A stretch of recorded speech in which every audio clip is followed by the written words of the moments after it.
Gilgamesh.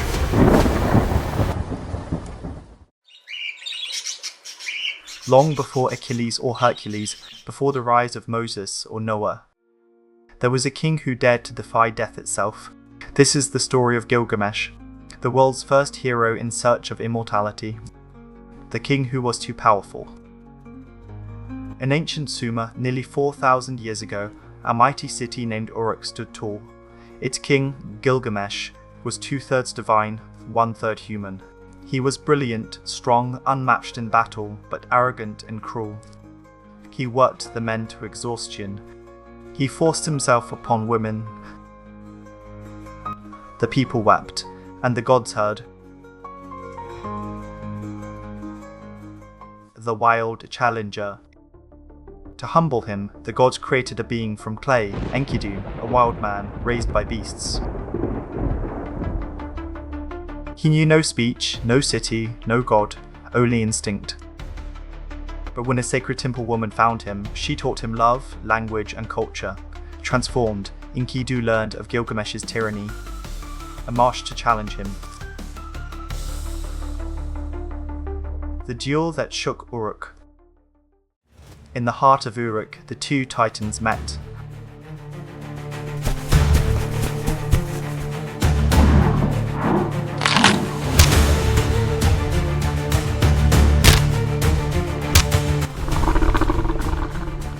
Fists flew, the ground quaked, walls trembled.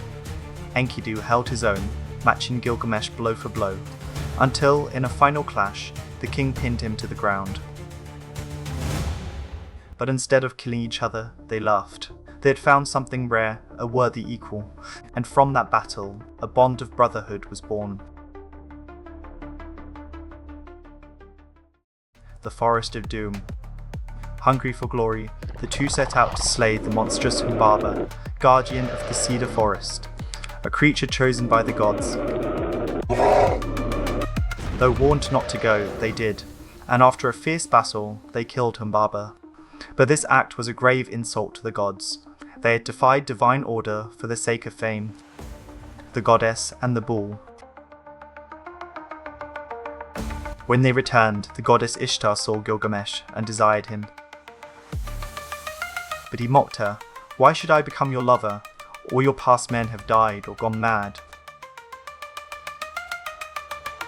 Enraged, Ishtar sent down the bull of heaven, a divine beast, to destroy Uruk.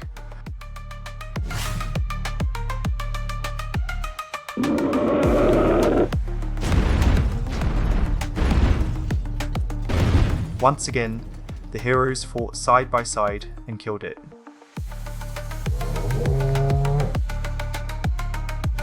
Divine punishment. The gods had had enough. Not only had Gilgamesh and Enkidu slain sacred beings, they had mocked the gods, killed what was forbidden, and upset the balance. The gods declared, one must die. And so Enkidu fell sick, tormented by dreams, cursed by the heavens. After days of suffering, he died.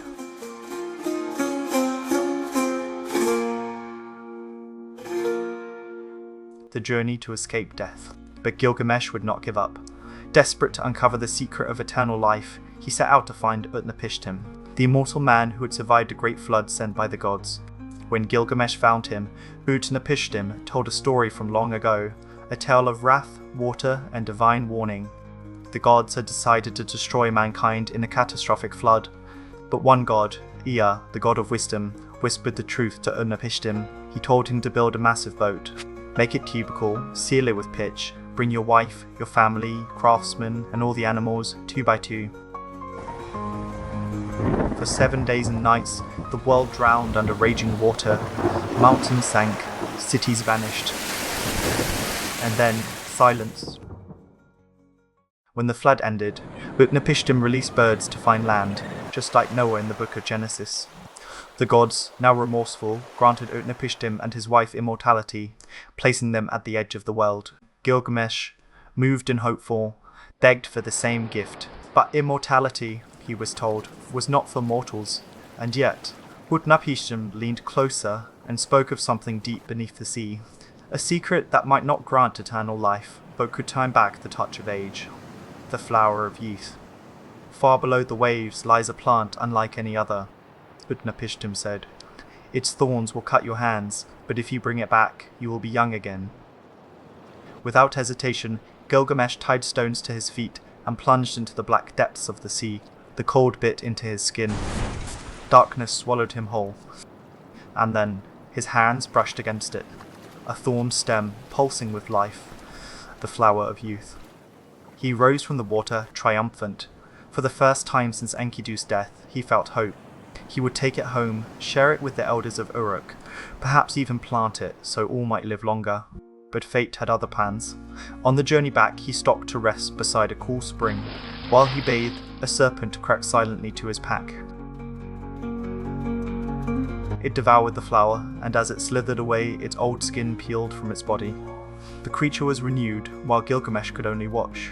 The gift was gone, and with it, the last path to immortality. The return of the human king. Gilgamesh returned to Uruk, older, wiser, but mortal.